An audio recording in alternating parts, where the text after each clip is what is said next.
तो बड़ी खबर है, इससे जुड़ी हुई खबर यह है कि राज कुंद्रा पोर्नोग्राफी केस में चार्जशीट दाखिल हो चुकी है और मुंबई पुलिस ने 1500 पन्नों की चार्जशीट दाखिल की है। चार्जशीट में शिल्पा शेट्टी का स्टेटमेंट भी लगाया गया है। जी हां, ये बड़ी खबर इस वक्त की। जी न्यूज के पास मुंबई पुलिस की चार्जशीट की एक्सक्लूसिव कॉपी है।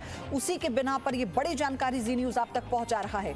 पोर्नोग्राफी केस में नया क्या है ये आप जानिए। जो चार्जशीट दाखिल की गई है उस चार्जशीट में शिल्पा शेट्टी का बयान यानी राज कुंद्रा की पत्नी शिल्पा शेट्टी का बयान दर्ज है। 1500 पन्नों की ये चार्जशीट है जो दाखिल हुई है और शिल्पा शेट्टी का स्टेटमेंट इसमें लगाया गया। स्टेटमेंट के मुताबिक शिल्पा शेट्टी ने पुलिस को बताया है कि साल 2015 में राज कुंद्रा ने वियान इंडस्ट्रीज लिमिटेड की शुरुआत की थी।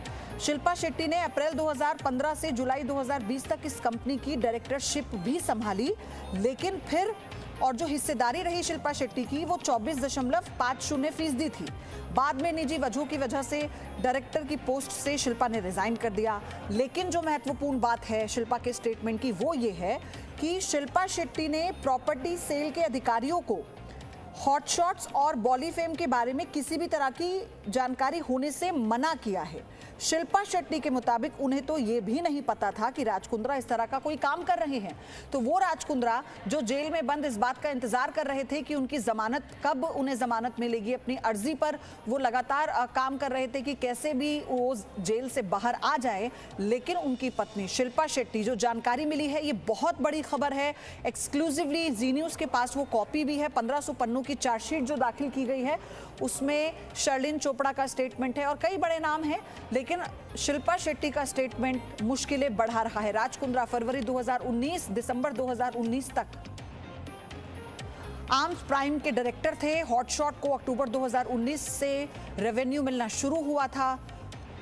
चार्जशीट में क्या है ये इस वक्त हम आपको सिलसिलेवार तरीके से बता रहे हैं, पॉइंट दर पॉइंट। अगस्त 2019 अक्टूबर और अक्टूबर 2019 तक हॉटशॉट्स को गूगल से भुगतान हुआ था और कितने का भुगतान हुआ था ये भी आप देखिए। एप्पल से भी भुगतान हुआ था 1,14,58,925 रुपए का। पोर्नोग्राफी केस में अब नया क्या है ये समझिए। मुंबई पुलिस प्रॉपर्टी सेल की चार्जशीट दाखिल हो चुकी है। 1500 पन्नों की ये चार्जशीट है जो मुंबई पुलिस की प्रॉपर्टी सेल ने दाखिल की है। 43 गवाहों के बयान इसमें दर्ज हैं जिसमें शिल्पा शेट्टी एक हैं। चार्जशीट में शिल्पा शेट्टी का बयान दर्ज किया गया है। चार्जशीट में शिल्पा शेट्टी का जो बयान है वो दर्ज हुआ है।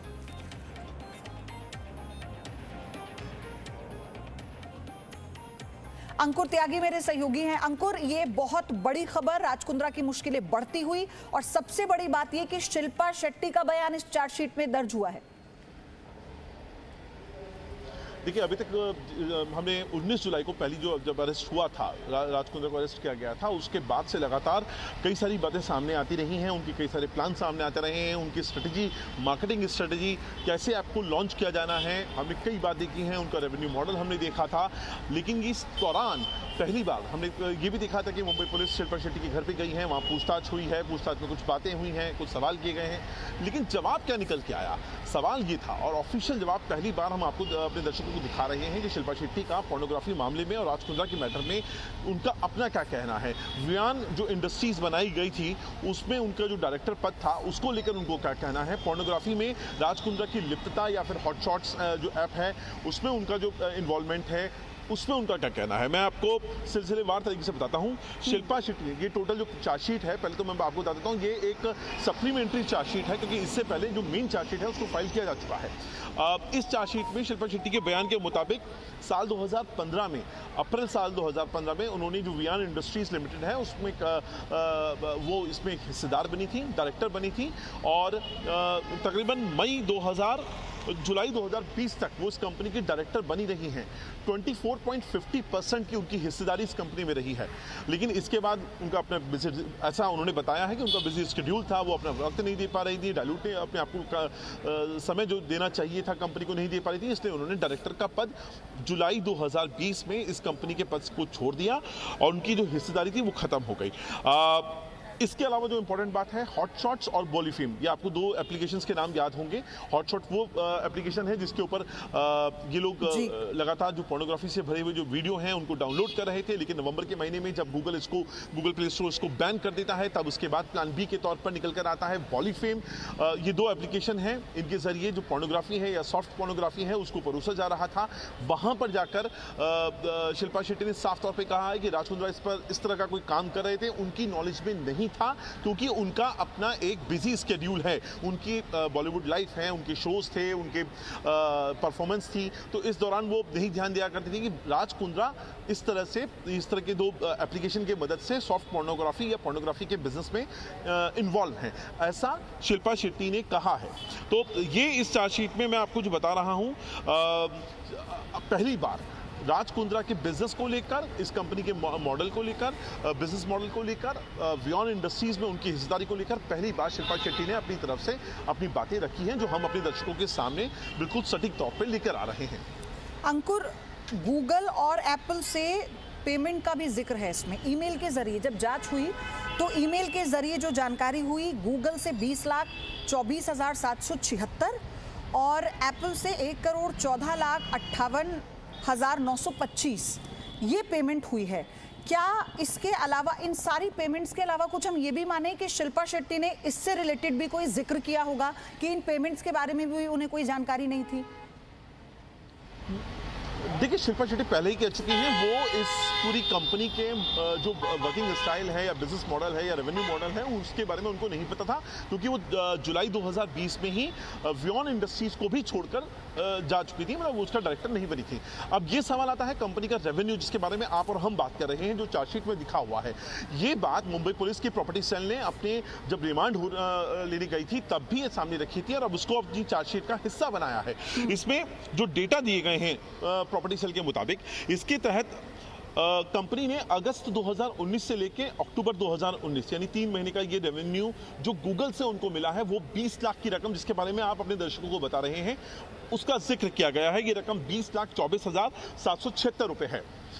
एप्पल से होने वाली जो इनकम है, क्योंकि ये एप्लीकेशन जो डाउनलोड होता है उसके बारे में एक फीस ली जाती है दर्शकों से या जो भी उसका कंज्यूमर होता है, वो फीस के बारे में उनकी जो हिस्सेदारी है जिसका ये ऐप है, उसके बारे में हम लोगों को समझाने की कोशिश कर रहे हैं। तो एप्पल में जो दिसंबर 2020 तक की इनकम जो हुई है, अगस्त 2019 से लेके दिसंबर 2020 तक की इनकम है, वो 1,14,58,925 रुपए होती है। अब यहाँ गूगल के बारे में हमने इससे पहले बताया था 20 लाख की इनकम है, वो सिर्फ 3 महीने की इनकम थी, अक्टूबर 2019 से लेकर माफ कीजिएगा, अगस्त 2019 से लेकर अक्टूबर 2019 तक। हाँ। लेकिन अक्टूबर 2019 से लेकर ये जब तक इनकी गिरफ्तारी नहीं हुई या जब फरवरी में ये मामला सामने आया, तब तक कितनी कमाई गूगल के जरिए इनको हुई है, गूगल ने अभी तक इनको जानकारी नहीं दी है। अगर आप एप्पल की इनकम का अंदाजा 1,14,00,000 के आसपास मानते हैं जो दिया गया है, तो अंदाजन इससे ज्यादा या लगभग इसके आसपास की ही इनकम इनको गूगल से भी हुई होगी, ऐसा माना जाता है। लेकिन वो फिलहाल चार्जशीट का हिस्सा नहीं है, क्योंकि गूगल ने इतनी जानकारी ही नहीं दी कि अक्टूबर 2019 से लेकर कितने डाउनलोड्स हुए और कितनी कमाई राज कुंद्रा को हुई या उनकी कंपनी को हुई। अच्छा अंकुर, सिलसिलेवार तरीके से हम समझना चाहते हैं और इसमें 2-3 पॉइंट्स हैं जिसकी हम बात कर रहे थे। जो आम प्राइस छोड़ने का जो कारण था राज कुंद्रा का, क्योंकि जितना इन्वेस्टमेंट उन्होंने किया था वो उन्हें नहीं मिल रहा था, और फिर उसमें जानकारी आई कि 87 लाख में हॉटशॉट अपने सर्वर पर ट्रांसफर करने को भी कहा गया था। अब देखिए, आप राज कुंद्रा को समझिए, राज कुंद्रा क्या काम करते थे। हमने इससे पहले देखा कालीन का उनका काम था, वो एक्सपोर्ट इंपोर्ट के काम में जुड़े हुए थे, वो फिर आईपीएल की टीम में हिस्सेदार बन गए। उसके बाद उन्होंने अपना एक ऑनलाइन जो टेलीविज़न पे जो सामान बेचने वाला एक चैनल था, वो उन्होंने स्टार्ट किया, वो भी काम नहीं किया। लगातार कुछ ना कुछ राज कुंद्रा करते गए, लेकिन ये ऐसा दौर था जब एप्लीकेशन बाजार में आ रहे थे और उनमें होने वाली सेल, खासतौर पे पोर्नोग्राफी को एप्लीकेशन के जरिए लोगों तक पहुंचाना, उससे होने वाली इनकम का कोई भी ऐसा आइडिया उनके दिमाग में नहीं था। यहां से एंट्री होती है सौरभ कुशवाहा की। सौरभ कुशवाहा आर्म्स प्राइम नाम का एक कंसेप्ट लेकर आते हैं और उसमें अप्रोच करते हैं राज कुंद्रा को कि आप इसमें हिस्सेदार बनिए मेरे साथ, मुझे पैसे की जरूरत है, हम दोनों इससे एक अच्छी कमाई ऑनलाइन बिजनेस के तौर पे कर पाएंगे। यहाँ से राज कुंद्रा की एंट्री होती है एप्लीकेशन के इस नए बाजार में, जो उनको पैसा कमाने की एक बहुत बड़ी मशीन दिखाई दे रहा था। तब वो फरवरी 2019 में इसके 87 लाख रुपीस के आसपास का उन्होंने इन्वेस्टमेंट किया था और वो इसमें पार्टनर के तौर पर शामिल हो जाते हैं। लेकिन अक्टूबर, मेरे ख्याल से नवंबर होते होते उनको लगता है कि जितनी उन्होंने एक्सपेक्टेशंस करी थी इस बाजार से, इस मार्केट से, पोर्नोग्राफी के या आर्म्स प्राइम के जरिए, वो उनको नहीं हो रही है। यहाँ उनको रियलाइज होता है। तो यहाँ पर वो तीन ऑप्शन ये जो कुशवाहा है, सौरभ कुशवाहा, उनके सामने रखते हैं। या तो वो उनके 87 लाख रुपीस उनको वापस कर दें और जो शेयर है वो वापस ले लें, या चूंकि सौरभ कुशवाहा कई सारे एप्लीकेशन डिजाइन करते थे, उन्हीं में एक एप्लीकेशन था हॉटशॉट जो उनके सर्वर पर था सौरभ कुशवाहा के। राज कुंद्रा ने उनसे कहा कि आप 87 लाख रुपीस के बदले में मुझे जो हॉटशॉट जो है वो मेरे सर्वर पर आप ट्रांसफर कर दीजिए, आप 87 लाख रुपीस आपको वापस देने की जरूरत नहीं है। हाँ। तीसरा ऑप्शन उन्होंने कहा था, आप 87 लाख रुपीस अपने पास ही रखिए, लेकिन कंपनी के अकाउंट्स में उसको एक कर्ज के तौर पर ही दिखाइएगा। तो ये तीन ऑप्शन उन्होंने दिए थे। तो और इसके अलावा जो चैट्स हुए हैं 12 दिसंबर 2019 से लेकर 6 जनवरी 2020 के बीच में, ये वो चैट्स हैं जो सौरभ कुशवाहा के हैं और राज कुंद्रा के हैं, जिसमें इस एप्लीकेशन के खरीद फरोख्त को लेकर या हॉटशॉट को खरीदने बेचने को लेकर कई सारी बातें इनके बीच में हुई। इसी पर आते हैं और फिर अब इसी पर आएंगे। एक छोटे से ब्रेक के लिए रुकना है, लेकिन ये बड़ी कवरेज और ये बहुत बड़ी खबर है, स्पेशली शिल्पा शेट्टी का चार्जशीट में बयान दर्ज होना, क्योंकि अब इससे ये भी सवाल उठता है कि शिल्पा शेट्टी के बयान के बाद से राज कुंद्रा की मुश्किलें किस हद तक बढ़ सकती हैं, क्योंकि उनकी कंपनी में उनकी भागीदारी होना, उसके बाद रिजाइन करना और शिल्पा शेट्टी का साफ तौर पर यह कह देना कि उन्हें तो मालूम ही नहीं था कि कुछ ऐसा काम भी राज कुंद्रा कर रहे हैं। लगातार इस बड़ी खबर पर हम बने हुए हैं। राज कुंद्रा पोर्नोग्राफी केस में चार्जशीट दाखिल हो चुकी है, एक्सक्लूसिव कॉपी चार्जशीट की जी न्यूज के पास, और इसमें 1500 पन्नों की तो ये चार्जशीट है, एक बार फिर से मैं आपको बता दूं। और चार्जशीट में शिल्पा शेट्टी का स्टेटमेंट है जो बहुत इंपॉर्टेंट है, बहुत महत्वपूर्ण है। जी न्यूज के पास मुंबई पुलिस की चार्जशीट की एक्सक्लूसिव कॉपी भी है। शिल्पा शेट्टी के पति राज कुंद्रा का पोर्नोग्राफी केस में अब मुश्किलें बढ़ने वाली हैं, और ये सिर्फ और सिर्फ इस वजह से क्योंकि शिल्पा शेट्टी ने ये कहा कि राज कुंद्रा जो कर रहे थे उसकी जानकारी उन्हें नहीं थी। और भी कई ऐसी बातें हैं जो शिल्पा के स्टेटमेंट से राज कुंद्रा की जो मुश्किलें हैं वो बढ़ा रही हैं। अंकुर त्यागी मेरे सहयोगी जुड़े हुए हैं मेरे साथ, और जितेंद्र शर्मा भी। अंकुर, सबसे बड़ी बात यह है कि इनमें कई वो नाम शामिल हैं जो मीडिया में आकर राज कुंद्रा के खिलाफ बोल रहे थे, शर्लिन चोपड़ा, पूनम पांडे और भी ऐसे कई नाम, लेकिन शिल्पा शेट्टी का स्टेटमेंट अब आगे क्या विकल्प छोड़ता है राज कुंद्रा के लिए, जो जेल में बंद लंबे समय से जमानत का इंतजार कर रहे थे? देखिए, चार्जशीट में यकीनन तौर पर उनकी दिक्कतें जरूर बढ़ाई हैं, क्योंकि उनका रोल जो है अब किंगपिन के तौर पर दिखाने की यहाँ पर जो दिख रहा है चार्जशीट में, वो एक किंगपिन के तौर पर दिखाई दे रहा है। वो ऐसा नहीं था कोई भी चीज़ उनके सामने अचानक से आ गई। वो अगर आर्म्स प्राइम में डायरेक्टर बने और उसके बाद उन्होंने इसमें इन्वेस्टमेंट करके उसमें से निकलना चाहा, वो भी उनकी एक स्ट्रेटेजी थी। उन्होंने हॉटशॉट्स जो एप्लीकेशन बनाया वो अपने लंदन में बैठे हुए जो रिश्तेदार हैं प्रदीप बख्शी, उसके साथ मिलकर उस तरह से यहाँ वीडियो शूट कर कर वहाँ उसकी फाइल्स भिजवाया करते थे, वहाँ से उसको डाउनलोड किया जाता था। यानी ये बताता था कि वो नियमों की अवहेलना कर रहे हैं, ये जान करके यहाँ पर क्राइम है। उनको पता था कि यहाँ से अगर वो वीडियो डाउनलोड करेंगे वो पकड़े जाएंगे, उनके खिलाफ मामला दर्ज हो जाएगा। तो उन्होंने एक स्ट्रेटेजी रखी कि यहाँ पर वीडियो शूट करवाते थे, उसके बाद उसको इनक्रिप्टेड लैंग्वेज में उसको लंदन भेजा जाता था प्रदीप बख्शी के पास, और प्रदीप बख्शी वहाँ से उसको हॉटशॉट के ऊपर डाउनलोड किया करते थे, और वहाँ से फिर रेवेन्यू मॉडल पूरा जनरेट होता था। इसके अलावा जो लॉयड बैंक की बात हो रही है का जो अकाउंट है, वहाँ से पूरा का पूरा जो पैसा है, ये जो कमाई का जो पैसा है, इसको वहाँ पर ट्रांसफर किया गया है। तो चीज़ें सिलसिलेवार तरीके से यहाँ पर समझ में आ रही है। इस चार्जशीट में उस प्लान बी को भी हिस्सा बनाया गया है, जो प्लान बी इन्होंने सोचा था या उसको इम्प्लीमेंट ऑलरेडी कर दिया गया था राज कुंद्रा उनकी टीम में, बाकायदा उस टीम में प्रदीप बख्शी भी शामिल था, इनके एम्प्लॉइज भी शामिल थे, और उसमें साफ तौर पर इनको पता था कि जब उनको एक दिन हॉटशॉट्स को बैन कर दिया जाएगा इसके पोर्नोग्राफिक और सॉफ्ट पोर्नोग्राफिक कंटेंट की वजह से, और यही बात को ध्यान में रखकर इन्होंने ऑलरेडी एक बॉलीफिल्म नाम का एक एप्लीकेशन पहले से ही डिजाइन कर रखा था। नवंबर के महीने में जैसे ही उसको यूट्यूब और गूगल प्ले स्टोर बैन करते हैं, माफ कीजिएगा, गूगल प्ले स्टोर उसको बैन करता है, तुरंत उसके बाद बॉलीफिल्म को ये इंट्रोड्यूस कर देते हैं। तो इनके पास प्लान ए, प्लान बी, हर चीज का अवेलेबल था, और ये ही बातें होंगी जो अब जब कोर्ट में जिरा का दौर जब शुरू होगा, बचाव पक्ष के बीच में, पब्लिक प्रोसिक्यूटर के बीच में, वहां पर राज कुंद्रा के लिए भारी पड़ने वाली है। ठीक है, राजीव रंजन को भी देख रहे हैं, हमारे साथ जुड़ गए। राजीव, इस वक्त आप कहाँ हैं? पहले तो ये भी बताइए, अपनी लोकेशन बताइए, और दूसरी बात ये है कि शिल्पा शेट्टी अभी कैसे सोशल मीडिया के जरिए उन्होंने पहले सफाई दी थी, लेकिन ये चार्जशीट में उनका स्टेटमेंट सामने आने के बाद से आपको लगता है कि वो अब जल्द ही आकर अपना और पक्ष रखेंगी पब्लिकली? देखिए, मैं फिलहाल मैं बता दूं कि मैं लोखंड वाला इलाके में हूं और इस बात के जहां की कुछ दूर यहीं से कुछ दूरी पर जो राज कुंद्रा का ऑफिस था वहीं उसी इलाके में हूं। दूसरी बात ये मैं बता दूं कि जिस तरीके से चार्जशीट में लगभग 1500 पन्नों का चार्जशीट है, 15,000 पन्नों का चार्जशीट है और उसमें साफ साफ तौर पर लिखा गया है कि Raj Kundra was a main facilitator, यानी राज कुंद्रा के खिलाफ जिस तरीके से जो आरोपित थे, जो बातें कही गई थी वो साफ है। अब बात यह होती है कि शिल्पा कुंद्रा क्या इस मामले को लेकर मीडिया में या सोशल मीडिया में अपनी बात कहेंगी या नहीं। ये जाहिर है क्योंकि कुछ दिनों पहले ही जब ये मामला उभरा था तो शिल्पा शेट्टी सोशल मीडिया से बिल्कुल अलग थलग हो गई थी।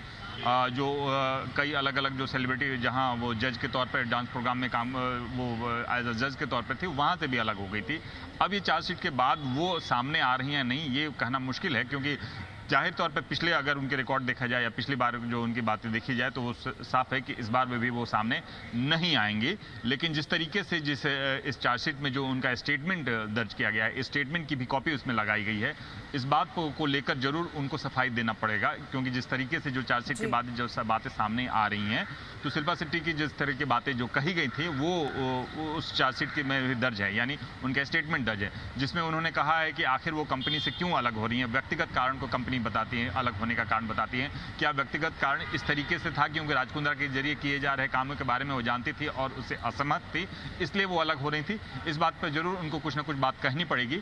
लेकिन अभी तक जिस तरीके से जो बातें सामने आ रही हैं, कहीं शिल्पा शेट्टी कुंद्रा इस बारे में कुछ भी बात करने को राजी नहीं है। कई बार संपर्क भी साधा गया है लेकिन अभी तक उस बात पे कहीं भी वो कुछ कहने को राजी नहीं है क्योंकि उन्होंने उनका कहना है कि जो भी बातें प्रियदर्शनी जुड़ गई हैं, मॉडल एक्ट्रेस हैं प्रियदर्शनी, ये जो पूरा मामला सामने आया है, चार्जशीट में शिल्पा शेट्टी का स्टेटमेंट ये बहुत ज़्यादा इम्पोर्टेंट है और राज कुंद्रा की मुश्किलें बढ़ाने वाला भी है।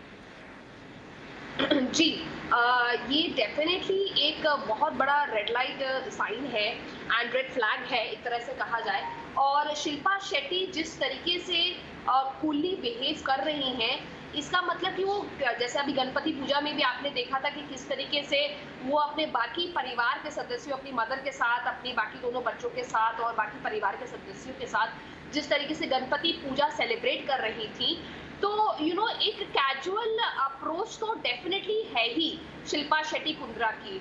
और मैं कहीं ना कहीं ये भी जरूर मानती हूँ कि वो अपने आप को इस मामले से काटना चाह रही हैं क्योंकि ना ही उनको फाइनेंशियली जबकि सोशली भी उनको बहुत ज़्यादा नुकसान हुआ भी है और आगे भी अगर होगा, अगर इस मामले में वो घुसेंगी तो वो चाह रही है कि किसी भी तरीके से इस मामले से उनका पत्ता डल हो। लेकिन एक बात बहुत समझने वाली है कि ऐसा नहीं हो सकता है कि शिल्पा शेट्टी, जो कि ऐसा नहीं था कि कोई घरेलू महिला है और या उन्हें पता नहीं है, दुनिया देखी नहीं है उन्होंने, तो ऐसा तो नहीं है कि उन्हें पता ही नहीं है, बिल्कुल भी पता नहीं होगा कि उनके हस्बैंड क्या एप्लीकेशन बना रहे हैं, क्या काम कर रहे हैं। और ये भी एक बहुत अच्छा सवाल जो अभी आपने पूछा कि उनसे ये सवाल जरूर पूछना चाहिए कि अचानक ऐसा कौन सा निजी कारण आ गया कि उन्होंने अपनी कंपनी की, खुद की कंपनी की डायरेक्टरशिप से इस्तीफा दे दिया। ऐसा तो नहीं था कि पति पत्नी के कोई रिलेशनशिप खराब थे क्योंकि दोनों मिलकर खूब सारी वीडियोस बना रहे थे अलग अलग एप्लीकेशन प्लेटफॉर्म्स में और बहुत सारे सेलिब्रेशन और पार्टीज में जा रहे थे, तो पर्सनल रीजन तो था नहीं। तो ऐसा क्या रीजन था? क्या शिल्पा शेट्टी को क्या पहले से ही पता लग गया था कि राज कुंद्रा के ऊपर कोई ऐसी कार्रवाई होने वाली है? और अगर पता लग गया था तो इसी तरीके से अपने आप को अपना पत्ता काटने के लिए उन्होंने अपने आप को ठीक है प्रियदर्शनी, मानवी तनेजा भी जुड़ गई हैं, ये भी एक्ट्रेस है, मॉडल है। मानवी, कितना इत्तेफाक रखती हैं जो प्रदर्शनी कह रही हैं कि क्या ये वाकई ही शिल्पा शेट्टी इससे निकलना चाहती हैं, उनके लिए भंवर बन गया है क्योंकि उनकी अपनी सोशल एक अलग इमेज है अपने पति के इतर, या फिर जो चार्जशीट में बातें हैं उस पर हमें ध्यान देना चाहिए? नहीं, मैं काफी हद तक प्रियदर्शनी की बातों से सहमत हूँ कि उन्होंने अपना पत्ता काटने की पूरी कोशिश करी क्योंकि फरवरी में भी एक इंक्वायरी बैठी थी, राज कुंद्रा पर फरवरी में इंक्वायरी थी और लैक ऑफ एविडेंस की वजह से राज कुंद्रा को छोड़ दिया गया, कोई आगे कार्रवाई नहीं हो पाई। और उसी के दौरान और उससे थोड़ा सा पहले ही शिल्पा ने डायरेक्टरशिप से रिजाइन कर दिया। तो कहीं ना कहीं उसको भनक लग गई थी कि वो बहुत जल्दी शिकंजे में आ सकती है, फंस सकती है। और जैसे अब आप देख रहे हैं कि राज कुंद्रा जैसे अरेस्ट हुआ, उसके बाद शिल्पा ने तो काफी देर तक चुप्पी साध रखी थी और उसके बाद सडनली वो कहती है कि मैं इन सब चीजों में इन्वॉल्व नहीं हूँ। बाकी तो जो चार्जशीट हुई है सबमिट, उसके बिहाफ से हमें पता लगेगा। लेकिन मैं ये भी मानने को चाह रही हूँ कि शिल्पा को कुछ भी नहीं पता था राज कुंद्रा के बारे में, क्योंकि देखिए जब आप एक घर में रह रहे हैं और कमाई का जरिया कहाँ से आ रहा है तो हस्बैंड वाइफ से कुछ भी नहीं छुपा होता है। और जैसे एविडेंस मिले हैं, घर में ही मौजूद एविडेंस थे और कोई घर में कोई कबर्ड में मौजूद नहीं थे, वो प्रॉपर इन्वेस्टिगेट करके उसको निकाला था। जो भी एविडेंस थे वो दीवार के अंदर थे। तो मतलब उस हालात में शिल्पा इन्वॉल्व ना हो, या शिल्पा को कुछ ये हो सकता है इन्वॉल्वमेंट ना हो, लेकिन शिल्पा को पता ना हो। और जब आप देखिए अगर किसी चीज कोई क्राइम हो रहा है और अगर आप उसको देख रहे हैं, आप उसको विटनेस कर रहे हैं, रिपोर्ट नहीं कर रहे, तो उसमें अपने आप में ही आप भी एक क्राइम का हिस्सा बन जाते हैं।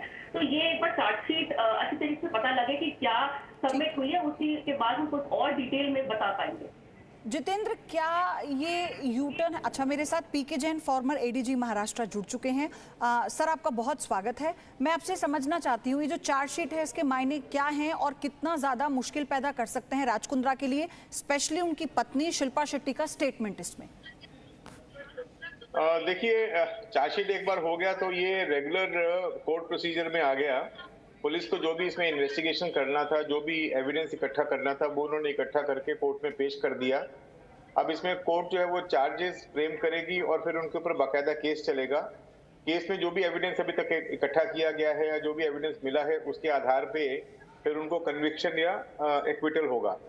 तो ये बेसिकली अब जो एक लीगल मतलब एक इन्वेस्टिगेशन की स्टेज से निकल के अब ये कोर्ट के दायरे में चला गया है और जो भी उसको समय लगेगा उनको हर हियरिंग पे हाजिर रहना पड़ेगा और उनका पासपोर्ट जब्त हो जाएगा। उनको फॉरेन ट्रेवल करने के लिए हर बार कोर्ट की परमिशन लेनी पड़ेगी। हो सकता है उनका पासपोर्ट ना भी रिलीज हो, वो डिपेंड करता है कि उसमें इन्वेस्टिगेटिंग ऑफिसर कितना ऑब्जेक्शन लेता है। तो बहुत सारी दिक्कतें उनके लिए खड़ी हो जाएंगी इसमें। ये चार्जशीट होना अपने आप में एक बहुत इंपॉर्टेंट पड़ाव है जहाँ पे जो भी एक्यूज्ड है वो जो है वो मतलब इन्वेस्टिगेशन के दायरे से निकल के अगले स्टेज पे चला जाता है। सर, शिल्पा शेट्टी का स्टेटमेंट बतौर पत्नी ना होकर अगर पार्टनर, बिजनेस पार्टनर की मैं बात करूं तो वो कितना इसमें इम्पोर्टेंट है और कितना इम्पोर्टेंट रोल वो प्ले कर रहा है, क्योंकि वो शिल्पा शेट्टी जो अब लंबे समय तक डायरेक्टर रहती हैं कंपनी में, उसके बाद वो कहती हैं कि निजी कारणों की वजह से उन्हें रिजाइन करना पड़ा, उन्होंने रिजाइन कर दिया। देखिए क्या है कि ये स्टेटमेंट्स जो हैं ये सीआरपीसी की धारा 162 के तहत दर्ज किए जाते हैं।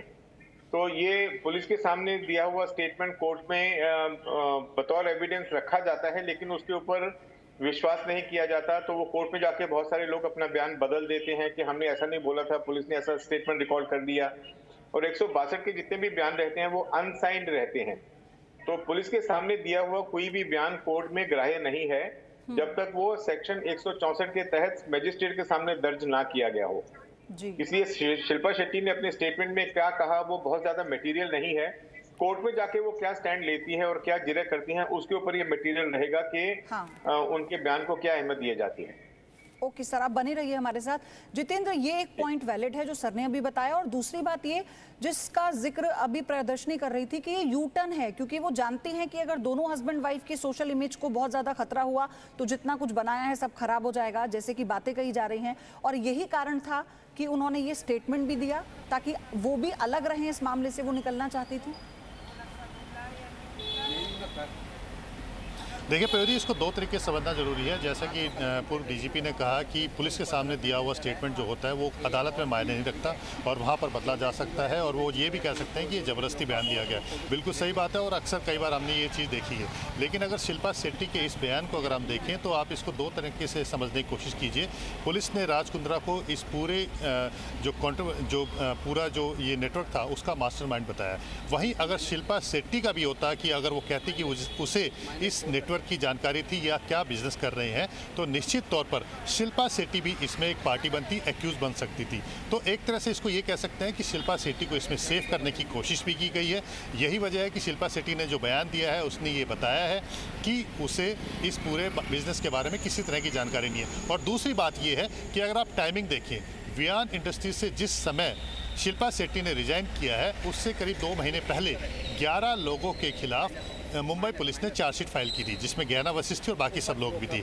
2020 जुलाई में ही शिल्पा शेट्टी ने वियान इंडस्ट्रीज से अपना इस्तीफा दे दिया है और बाकी सब बिजनेसेस के बारे में किसी भी तरीके से जानकारी होने से इनकार दिया है, पर्सनल रीजन दिया गया। तो यानी कि आप इसको इस तरह से भी देखा जा सकता है कि राज कुंद्रा को इस बात का आभास हो गया था कि आने वाले दिनों में जिस तरह से ये नेटवर्क पुलिस के सामने आ चुका है, पुलिस 11 लोगों को गिरफ्तार करके उनके खिलाफ चार्जशीट फाइल कर चुकी है, देर सवेर उन तक भी पहुंचेगी, उनके खिलाफ भी इस तरह की कानूनी कार्रवाई हो सकती है। तो कहीं ना कहीं एक को बचाने की इसमें कोशिश की जा रही है। हालांकि अभी तक पुलिस ने ऐसा कोई एविडेंस या कोई ऐसी बातचीत शिल्पा शेट्टी के खिलाफ जाती हुई इस पूरे चार्जशीट के अंदर नहीं दी है, लेकिन इसको एक ये भी देख सकते हैं कि जो पूरा मास्टरमाइंड है इस पूरे नेटवर्क का वो राज कुंद्रा है। शिल्पा शेट्टी को इससे बाहर निकाल दिया गया। वहीं शिल्पा शेट्टी ने कहा है कि उसे इस नेटवर्क की कोई जानकारी नहीं थी। तो निश्चित तौर पर जो पूरा ऑनर्स है, यानी कि इस पूरे नेटवर्क की जो जानकारी है परिवार के अंदर किसी को थी, क्या बिजनेस कर रहा है, वो सारी की सारी राज कुंद्रा के ऊपर आती है। तो इसका मतलब साफ है कि जो भी जिम्मेवारी होगी, अगर जो भी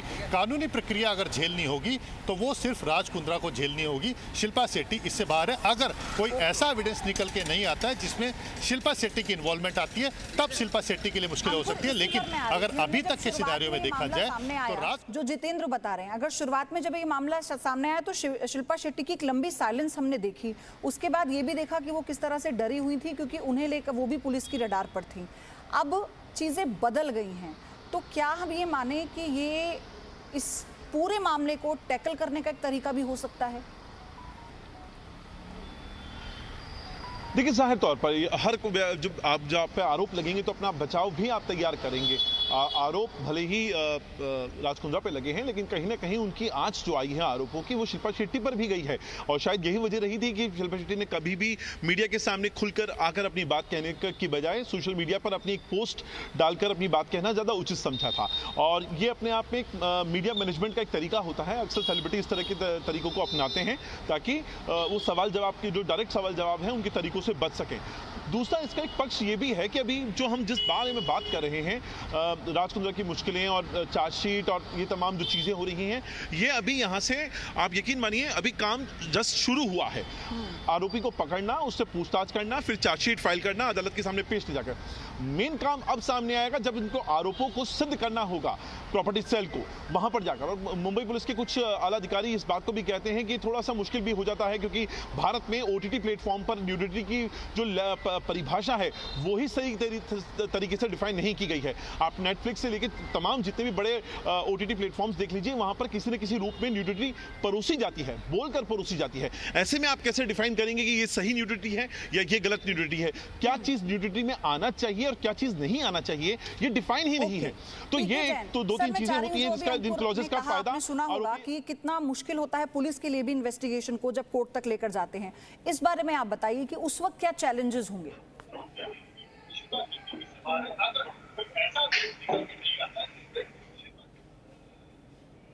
सर, आपको मेरी आवाज मिल रही है? पीके जैन। हाँ जी, हाँ बोलिए। सर, अभी जब पुलिस के लिए क्या चैलेंज आप इसमें देख रहे हैं, और जब कोर्ट के सामने जाएंगे, जैसा अभी अंकुर बता रहे थे मेरे सहयोगी, कि उन्हें कंटेंट वाइज ये बताना पड़ेगा, कितनी न्यूडिटी के बारे में बताना पड़ेगा, वो जायज है या नाजायज है, कितने नॉर्म्स के साथ है, तो ये एक बड़ा चैलेंज होगा। जी, बहुत बड़ा चैलेंज है। न्यूडिटी और इनडिसेंसी की परिभाषा कहीं पे भी दी नहीं गई है। वो इंडिविजुअल पैरामीटर्स हैं, किसको क्या चीज ऑब्सीन लगती है और किसको कितनी चीज ऑब्सीन नहीं लगती। अभी आप जो आपके रिपोर्टर थे बहुत सही बता रहे थे कि नेटफ्लिक्स ले लीजिए आप, और बहुत सारे OTT प्लेटफॉर्म है जहाँ पे वो आजकल आप वो कंटेंट फैमिली के साथ में बैठ के नहीं देख सकते, लेकिन वो कंटेंट बड़े धड़ल्ले से सेंसरशिप के बिना इस देश में परोसा जा रहा है।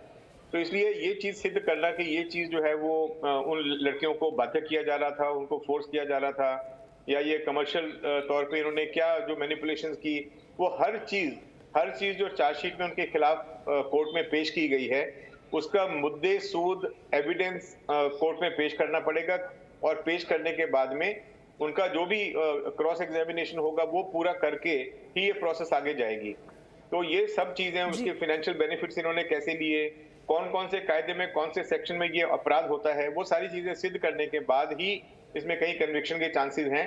लेकिन ये सारी प्रोसेस होते होते काफी समय लग जाता है, 6, 7, 8 साल का समय लग जाता है। तो इतने में जो आदमी, जो व्यक्ति जो है, जो एक्यूज्ड है, वो वैसे ही घिस लेता है। तो ये प्रोसेस इटसेल्फ बहुत पेनफुल है। इसमें छूट भी गए तो भी दाग लगा ही रहेगा सारी उम्र के। उन्होंने इस तरह की पिक्चरें बनाई, इस तरह का कंटेंट बनाया और उसको कमर्शियली एक्सप्लॉइट किया। मुझे ब्रेक लड़कियों को लेना है यहाँ पर। कमर्शियली बस एक छोटा सा सवाल मैं आपसे जानना चाहती हूँ कि क्या राज कुंद्रा के लिए जमानत अभी उतनी आसान है?